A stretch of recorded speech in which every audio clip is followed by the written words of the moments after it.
Boa noite, igreja, paz do Senhor. Amém. Acho que desligou aqui, né? O tema da... Ficou?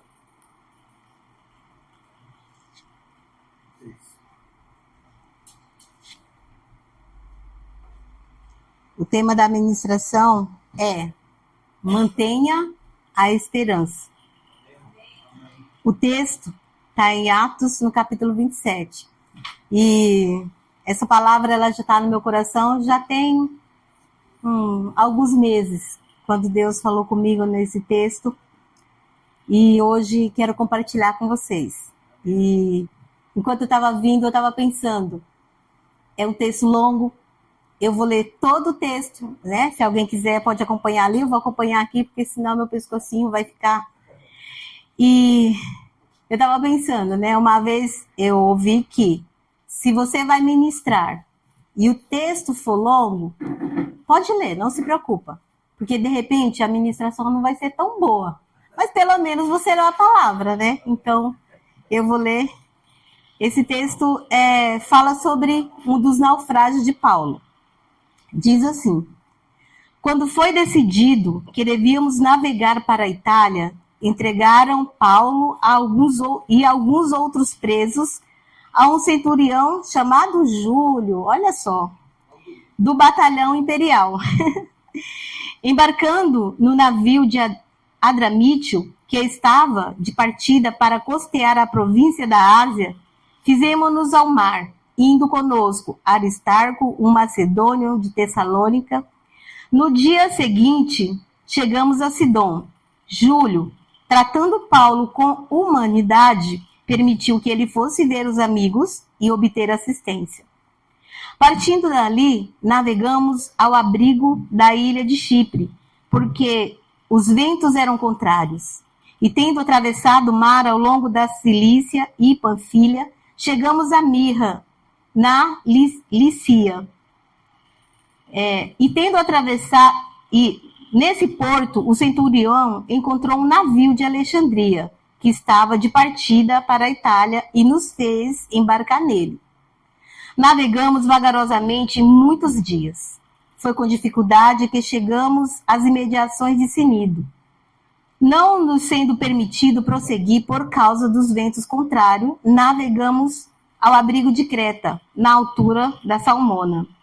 Costeando a ilha com dificuldade, chegamos a um lugar chamado Bons Portos, perto do qual estava a cidade de Lacéia. Depois de muito tempo, tendo se tornado a navegação perigosa, e já passando o tempo do dia do jejum, Paulo os aconselhou, dizendo: Senhores, vejo que essa viagem vai ser trabalhosa, com dano e muito prejuízo, não só da carga e do navio, mas também da nossa vida. Porém, o centurião dava mais crédito ao piloto e ao mestre do navio do que ao que Paulo dizia. Não sendo o porto próprio para invernar, a maioria deles era de opinião que deveriam partir dali, para ver se podiam chegar a Fenícia e aí passar o inverno, visto que ser um porto de Creta, que olha para o noroeste e para o sudoeste. Soprando brandamente o vento sul, e pensando eles de ter alcançado o que desejava, levantaram âncora e foram costeando mais perto da ilha de Creta. Entretanto, não muito depois, desencadeou-se de um lado da ilha um tufão de vento chamado Euroaquilão. O navio foi arrastado com violência e, sem poder resistir ao vento, cessamos a manobra e nos fomos deixando levar. Passado o abrigo de uma ilhota chamada Cauda, com dificuldades conseguimos recolher o bote. Tendo içado o bote, os marinheiros usaram de todos os meios para reforçar o navio com cabos de segurança. E, temendo que fossem encalhar nos bancos de areia de Chirite, desceram as velas e foram à deriva. Açoitados severamente pela tormenta, no dia seguinte, começaram a jogar a carga no mar. E no terceiro dia, nós mesmos, com as próprias mãos, lançamos ao mar a armação do navio. e não aparecendo havia já alguns dias, nem sol, nem estrelas, caindo sobre nós grande tempestade, dissipou-se, afinal, toda a esperança de salvamento. Havendo todos estado muito tempo sem comer, Paulo, pondo-se em pé no meio deles, disse: Senhores, na verdade era preciso terem me atendido e não partida de Creta para evitar esse dano e perda. Mas agora aconselho que tenham coragem, porque nenhuma vida se perderá, mas somente o navio. Porque esta mesma noite um anjo de Deus, a quem pertenço e a quem sirvo, esteve comigo, dizendo: Paulo, não tenha medo, é preciso que você compareça diante de César. E eis que Deus, por sua graça, lhe deu todos os que navegam com você. Portanto, senhores, tenham coragem, pois eu confio em Deus que tudo vai acontecer conforme me foi dito. Porém, é necessário que sejamos arrastados para alguma ilha. Quando chegou a 14ª noite, sendo nós abatidos de um lado para outro do mar Adriático, por volta da meia-noite os marinheiros pressentiam que se aproximava de alguma terra. E lançando a sonda, viram que a profundidade era de 36 metros. Passando um pouco mais adiante, tornando a lançar a sonda, viram que a profundidade era de 27 metros. E receosos que fôssemos atirados contra lugares rochosos, lançaram da polpa 4 âncoras e oravam para que rompesse o dia. Nisto, os marinheiros tentaram escapar do navio. Arriaram o bote ao mar, a pretexto queriam largar âncoras da proa. Paulo disse ao centurião e aos soldados: se esses não permanecerem a bordo, vocês não poderão se salvar. Então os soldados cortaram os cabos do bote e deixaram afastar-se. Enquanto amanhecia, Paulo rogava a todos que se alimentassem, dizendo: hoje é o 14º dia em que, esperando vocês, estão sem comer, não tendo provado nada. Por isso, peço que comam alguma coisa, pois disto depende a sobrevivência de vocês, porque nenhum de vocês se perderá, nem mesmo um fio de cabelo. Tendo dito isto, pegando o pão, deu graças a Deus na presença de todos, e depois de o partir, começou a comer. Todos ficaram mais animados e puseram-se também a comer. Estavam ao navio 276 pessoas ao todo. Refeitos com a comida, aliviaram o navio, jogando o trigo ao mar. Quando amanheceu, não reconheceram a terra, mas avistaram uma enseada onde havia uma praia. Então consultaram entre si e se não podiam encalhar ali o navio. Cortados os cabos das âncoras, deixaram que ficassem no mar. Soltaram também as amarras e o leme, e alçamos a vela de proa ao vento, dirigiram-se para a praia, dando, porém, num lugar onde 2 correntes se encontravam. Encalharam ali o navio, e a proa encravou-se e ficou imóvel, mas a polpa se despedaçava pela violência das ondas. Ao parecer dos soldados, era que os presos deviam ser mortos, para que nenhum deles fugisse nadando.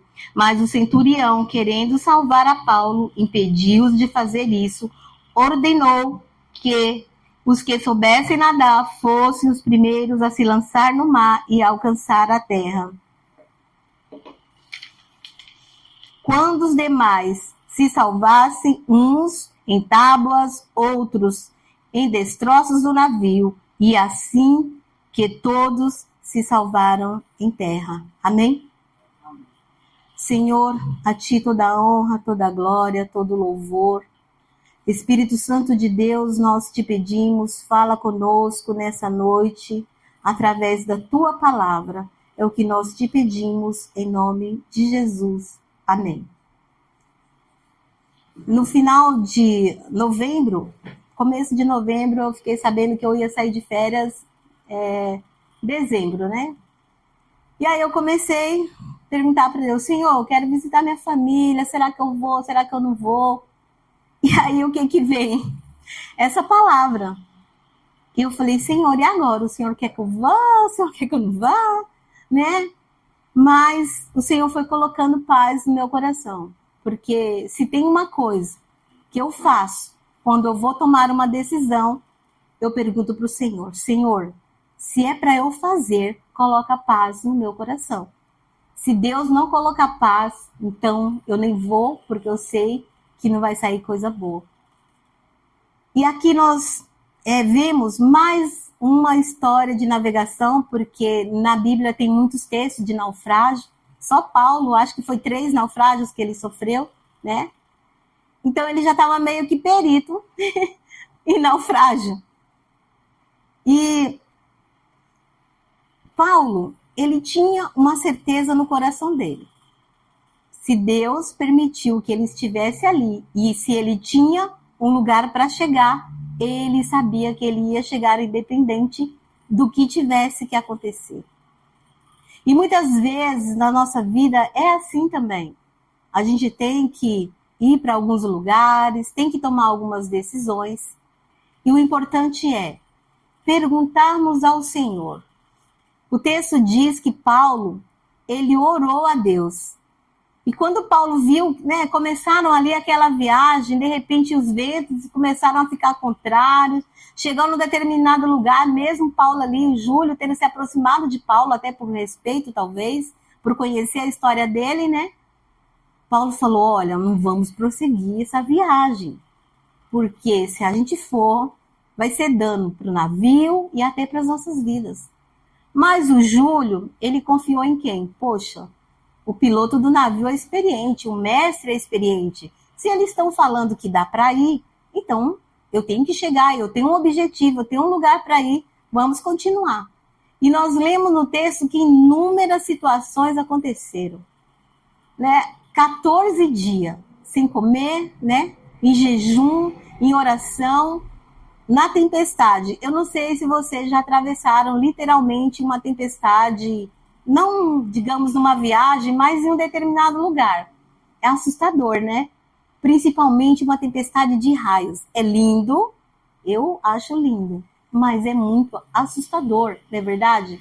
Agora imagina em alto mar, só vento, né? Relâmpago, chuva e... Poxa vida, e agora? Paulo diz no texto que a esperança de salvamento ela ia como? Se dissipando, porque eram muitos dias. E Paulo ali naquela certeza, quando aqueles marinheiros eles já estavam ali sem esperança nenhuma, quando eles achavam que era o fim, que a morte estava ali, Paulo falou, olha, amigos, amados irmãos, tenham esperança, renovem sua esperança, porque o Deus que eu sirvo me visitou essa noite e ele me falou que nenhuma dessas vidas irá perecer. Somente o navio haverá perda, sim, mas só da carga do navio. Mas todas as vidas que estão aqui alcançarão a terra firme, porque Deus falou. E eu conheço o Deus que eu sirvo. E eu sei que vai acontecer exatamente assim. E Paulo, o tempo todo, no meio daquele naufrágio, ele tentava animar aqueles marinheiros, tentava encorajar. E quantas vezes nós nos encontramos com alguma pessoa que está passando ali por um momento difícil e às vezes falta até mesmo uma palavra, né? Para a gente chegar e trazer ali uma palavra de ânimo que possa ali renovar as esperanças, a força daquela pessoa. Nós até nos esquecemos daquilo que Deus já realizou na nossa vida. Então Paulo ali, ele falou, já sofri naufrágio, mas Deus falou que ninguém aqui vai perecer. Em um determinado momento de desespero, aqueles marinheiros ali, alguns, tentaram lançar o bote, tentando se salvar. E Paulo falou, olha, quem sair desse navio vai morrer. Porque a salvação está em permanecer aqui. Porque Deus disse que nós vamos chegar a uma ilha, nós vamos chegar. E as situações foram acontecendo, imagina. O balanço do mar é um negócio, já sem ter tempestade, já é meio difícil. Agora, imagina numa tempestade. A gente lembra da cena de filme de naufrágio que nós já assistimos, né? O barco vira de ponta cabeça, né? O negócio é realmente assustador. Mas Paulo, nesse texto, ele nos ensina algumas lições que nós precisamos aplicar na nossa vida, no nosso momento de tempestade. Pode ser que, de repente, aí no seu coração você planejou uma viagem. Eu fiquei apavorada de verdade quando eu recebi essa palavra do Senhor. Eu falei, Senhor, e agora? Então, meu destino era um dia, quase 2 dias. Quase, digamos, 42 horas de viagem. E eu ficava pensando, meu Deus, eu conheço esse caminho, já passei por ele tantas vezes, mas eu não sei quem é o motorista do ônibus, tem muitos passageiros. Só que a viagem foi tranquila. E eu ia levar meu filho, e ele falou para mim, mãe, você tem certeza que você quer prosseguir com essa viagem? Porque eu não estou sentindo muita vontade de ir, mas não, tenho medo de acidente. Eu falei para ele, filho, fica tranquilo, porque é uma viagem, Deus permitiu, então a gente vai. Só que desde o momento que nós entramos naquele ônibus, nós fomos de ônibus, queridos, caiu uma chuva, mas uma chuva que eu saí daqui de São Paulo, eu não lembro se era 4 horas da tarde, 4 horas, estava uma chuva, e eu fui com essa chuva forte até Brasília, foram 14 horas. 14 horas de muita chuva. E aí a gente estava na parte de cima do ônibus, eu comprei a cadeira bem na frente, ali onde eu podia ver aquele caminho. E à noite dormi, nem pensar. E os raios cortando e a chuva, eu falei, Jesus, será que vai se cumprir a palavra? Deu um temor assim, mas eu falei, mas Deus falou para Paulo que aquele navio ia se destroçar, mas ele ia chegar, porque Deus tinha um objetivo para ele. Então, pode ser que aconteça alguma coisa, mas eu sei que eu vou chegar no meu destino porque Deus permitiu. No meu coração eu estou em paz. Então, quando chegamos em Brasília, o céu foi limpando, a chuva foi passando, e aí eu comecei, mas foi uma viagem tranquila, só que peraí, agora vai ter a volta. Como que eu vou fazer para voltar? E aí eu comecei a pesquisar ônibus, pesquisar as passagens, um absurdo. E meu filho falando todos os dias, mãe, que dia que a gente vai voltar? Mãe, eu quero voltar, quero voltar. E aí eu procurando passagem nos aplicativos, e eu achei um preço que estava dentro do meu orçamento, que eu não ia gastar tanto, mas numa empresa que eu não conhecia, porque a empresa que eu fui, a passagem estava R$ 1.400 para voltar, e essa empresa estava R$ 670. Eu falei, Senhor, e agora? Aí eu vi o nome da aviação, Viação Arca. Eu falei, Deus, é nessa que eu vou. É nessa que eu vou, Jesus. Comprei a passagem. Quando o aplicativo lá comprei, quando o moço ligou para mim para confirmar as poltronas, aí bateu aquele desespero. Meu Deus, e agora é um ônibus que eu não conheço, uma empresa que eu nunca ouvi falar. E aí hoje com o Google a gente meio que se desespera mais ainda, né? Porque eu comecei a pesquisar a empresa. E eu não achei no Google, gente, só a empresa de 20 anos atrás. Falei, Jesus, ninguém viaja nessa empresa, o que eu vou fazer? E aí eu falei, não, Senhor, mas o Senhor é aquela palavra, ficava ali, né? Falei, não, Deus, mas amém, se o Senhor permitiu que é na arca, mesmo que ela sumiu do Google, eu vou nela. E aí foi chegando o dia da viagem, o desespero foi aumentando mais ainda. E aí chegamos no momento e o Alisson falava, mãe, o ônibus é igual aquele que a gente foi? Eu falei, olha, eu comprei no Semileito, agora se o ônibus é novo ou não, eu não sei. Mas quando o ônibus chegou, tinha um versículo. Eu tudo posso naquele que me fortalece. Eu falei, amém? E aí a gente veio naquela viagem e os motoristas, eram 3 motoristas. Eu olhei para os caras assim. Eu falei, Jesus, nas mãos de quem essas vidas estão confiadas? Eram 3 rapazes assim que eu dava no mínimo de 15 a 17 anos para aqueles meninos. Mas eles já eram mais velhos, a aparência deles era aqui. E aí eu olhei, assim, tinha umas 7 famílias completas, cheias de criança. Eu falei, amém, glória a Deus. Deus não vai permitir que nenhuma dessas vidas se perca. Senhor, glória a Deus, um monte de criancinha. É só família. E aí a gente veio. E o ônibus, ele ia trocar de motorista numa cidade de Minas. Eu não lembro agora o nome da cidade. Só que chegou lá nessa cidade, cadê o motorista que ia trocar com aqueles lá? Porque aqueles moços que vieram, eles iam voltar. E não apareceu o motorista, eles esperaram por horas. Eu falei, amém, Senhor, que seja feita a tua vontade. Esses meninos dirigiram bem até aqui, super responsáveis, amigos aqui, tá sempre preocupado com os passageiros. Eu falei, amém. E aí nós viemos de Minas para cá, eram mais 14, 18 horas, não lembro direito. E aí quando os passageiros começaram a descer, os primeiros foi em Brasília. Falava para ele assim, não vai pro terminal não, me deixa aqui nesse pontilhão. Eu falei, Jesus, o ônibus não vai nem no terminal, não vem nem na rodoviária. E aí, quando foi chegando em cada destino dos passageiros, ele parava no meio da rodovia. Eu falei, esses meninos são loucos. E aí, chegou em Campinas, eu falei, glória a Deus, poucos quilômetros para minha casa, aleluia. Aí, os meninos vieram pela rodovia Bandeirantes, e eu viajava sempre pela Anhanguera. Então, Anhanguera eu conheço bem. Aí chegou num caminho aqui perto de Cajamar, eles entraram numa rua, saíram da rodovia e entraram numa rua. Falei, Jesus, para onde que eles vão? Mas era uma rua tão bonita, só tinha chácara, uma mais linda que a outra. E eu falei, eles estão perdidos. A previsão de chegar em Osasco era 7 horas da manhã, eu vou chegar aqui, ó. Já falei para meus filhos que daqui a pouco estou em casa. E agora? Mas ali eu estava em paz no meu coração, por quê? Eu entendi que se Deus permitiu que aqueles meninos entrassem naquela rua, e demorou, porque eles foram num caminho até chegar numa rua sem saída, eles tiveram que voltar novamente para a rodovia. E no meu espírito era, nesse momento que eles tomaram essa rua errada, Deus está dando um livramento. Naquele momento ali, eu pude chegar em Osasco, quando eu entrei no trem, falei, glória a Deus. O trem é mais difícil, né? Eu vou chegar na minha casa. Mas assim, contando essa parte para vocês, essa palavra ficou no meu coração. E o que nós aprendemos com esse naufrágio?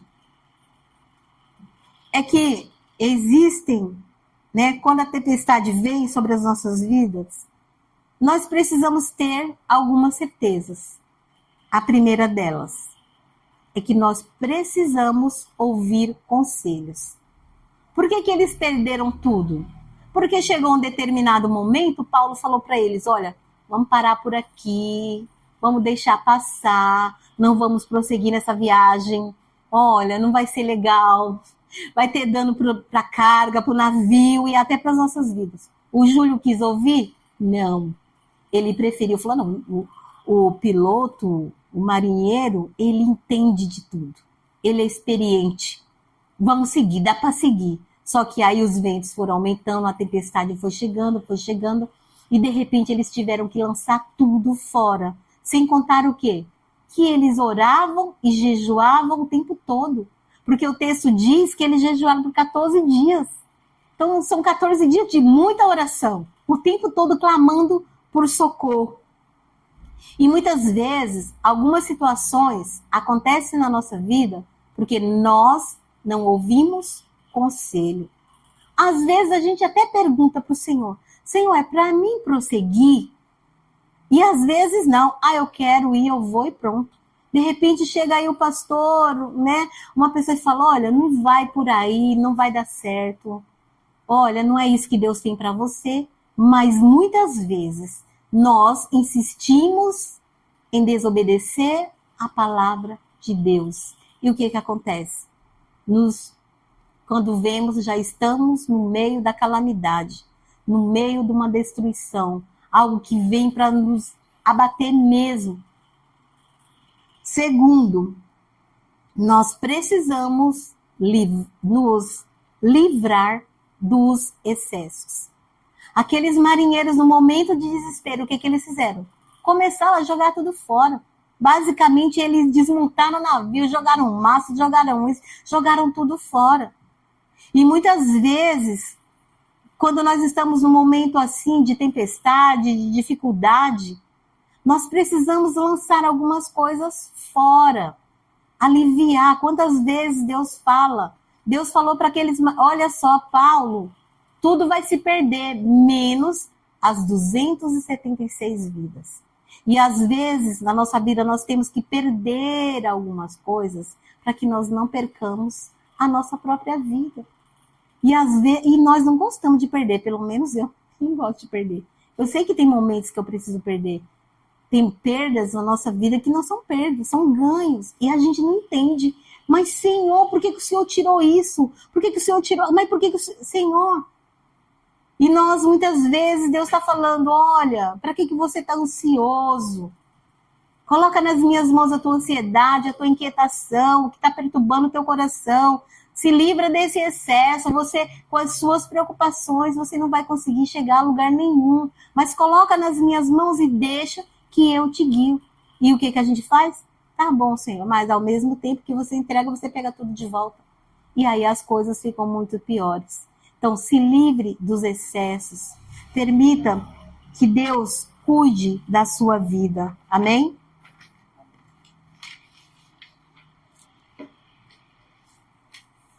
E em terceiro lugar, nós precisamos ter a certeza que mesmo em meio à tempestade, Deus está presente. Quantos textos nós lemos que fala que nos naufrágios, nas tempestades ali, né, Jesus estava em tantas tempestades com os discípulos, né? Deus, ele está presente no momento bom e Deus está presente no momento ruim. Muitas vezes Deus permite para o nosso amadurecimento, para que a gente entenda que Ele está conosco, Ele está à nossa frente. E aquilo que, de repente, te faz você se sentir sozinho, abandonado, né? Porque, para mim, eu acho que não tem coisa pior que o abandono. Mas os homens podem te abandonar, mas Deus, Ele nunca te abandona. Pode ser aquela pessoa que você depositou a tua confiança, a tua esperança, você achou é assim, vai dar certo, é dessa vez. E aí, quando você menos espera, a pessoa vai embora, né? Larga, deixa ali, às vezes com uma dívida, às vezes com uma situação de enfermidade, né? E aí você se vê sozinho. Não. Deus, Ele está cuidando. Eu sou testemunha do quanto Deus tem cuidado da minha vida. No tempo em que eu achei que as minhas esperanças ali se esgotaram, que parecia que não tinha mais saída, mas Deus, Ele se mostrou mais presente ainda na minha vida. E eu escolhi o quê? Me aproximar ainda mais do Senhor. E só eu sei o que Ele tem realizado. Então, no momento do desespero, tenha essa certeza que o Senhor, Ele está presente. Você não está passando por essa luta sozinho. Você não está passando por essa tempestade sozinho. Deus, Ele está te vendo, Ele te conhece, Ele sabe do teu coração. E Ele está afirmando, pode se perder algumas coisas, mas a tua vida está sendo preservada. Salmo 121 diz que no momento do desespero, olha o que nós devemos fazer. Versículo 1 a 4. Eleva os meus olhos para os montes, de onde virá o meu socorro? O meu socorro vem do Senhor, que fez o céu e a terra. Ele não permitirá que os seus pés vacilem, não dormitará aquele que te guarda, você que guarda você. É certo que não dormita, nem dorme o guarda de Israel. No Salmo 30, a segunda parte do versículo 5 diz: o choro pode durar uma noite, mas a alegria vem pela manhã. Em meio ao desespero, nós precisamos permanecer posicionados. Paulo não vacilou na sua fé, ele tinha paz, ele partiu o pão, ele deu graça, distribuiu àqueles homens e os fortaleceu. Deus disse, tenham esperança. Paulo afirmou o tempo todo, não desanima, renova suas forças, tenham esperança, Deus não vai permitir que nenhum se perca. Amém?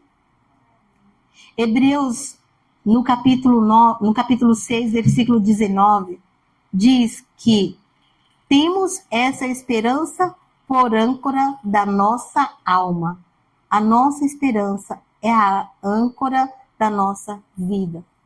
O texto diz que em alguns momentos aqueles marinheiros começaram a lançar as âncoras. Em alguns momentos de tempestade na nossa vida, nós precisamos lançar as âncoras. E quais são? A âncora da fé, da oração, da busca de Deus, da leitura da palavra, do louvor, da adoração, do jejum. No momento difícil, é o momento que nós mais precisamos depositar a nossa esperança e a nossa confiança em Deus. Tiago, no capítulo 5, versículo 13, diz: alguém de vocês está sofrendo? Faça uma oração. Alguém está alegre? Cante louvores. Busque ao Senhor. Clame pelo seu nome. Ele vai responder no meio do nosso desespero. Então, no momento difícil, use as suas âncoras. Amém? E no Salmo 107, no versículo 26 a 31, diz assim: subiram até os céus, desceram até os abismos, no meio dessas angústias, desfalece-lhes a alma. Andaram e cambalearam como bêbados, e de nada adiantou sua habilidade. Então, na sua angústia, clamaram ao Senhor, e ele os livrou de todas as suas tribulações. Fez cessar a tormenta, e as ondas se acalmaram. Então, se alegraram com a calmaria, e assim os levou ao porto desejado. A que eles deem graças ao Senhor por sua bondade e por suas maravilhas para com os filhos dos homens. Amém? No momento de desespero, no momento que a gente acha que não vai dar mais, é o momento que nós devemos lembrar que o nosso Deus, Ele está conosco e que se alguma situação Ele permite que aconteça na nossa vida, é para que a nossa fé se renove, para que a nossa esperança se renove. Então, nessa noite, a palavra de Deus está dizendo, pode ser que a sua tempestade seja não do lado de fora. Pode ser que a sua tempestade esteja aqui dentro do seu coração. Uma luta, uma angústia, uma dor, um luto que só você conhece. Você nem consegue externar esse sentimento, mas o Senhor, Ele está olhando, Ele está vendo e Ele está dizendo para você, confia, vai ter fim essa tempestade, essa dor vai passar, essa luta vai passar, esse momento difícil vai passar, você tem o destino certo, amém? O que importa é que Deus está preservando a sua vida. Amém?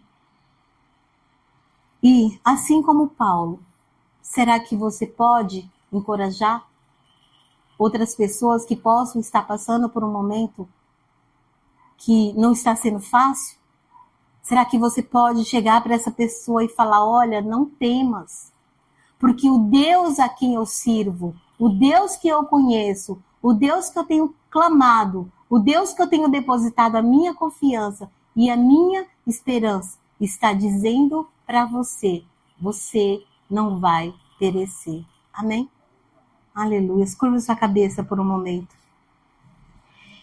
Repita comigo. Declara assim. Senhor, eu creio no meu coração que se algo tem sido uma tempestade na minha vida, eu quero apresentar a Ti, Senhor, e toda dor, aflição, enfermidade, toda luta que já dura um determinado tempo,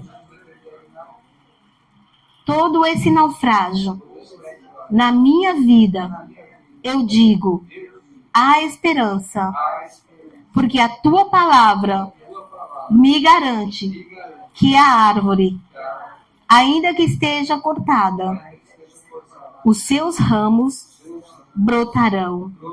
Eu declaro que a minha esperança não morrerá. A minha esperança está afirmada no meu Deus. E Ele está aqui comigo, presente no meu coração. Amém? Nessa viagem, que foi uma viagem trágica, perdeu-se tudo, mas não se perdeu a vida. O Senhor está falando para você é que essa luta é para que você não perca a sua vida, mas que você renove a sua esperança. Amém? Glória a Deus, essa é a palavra.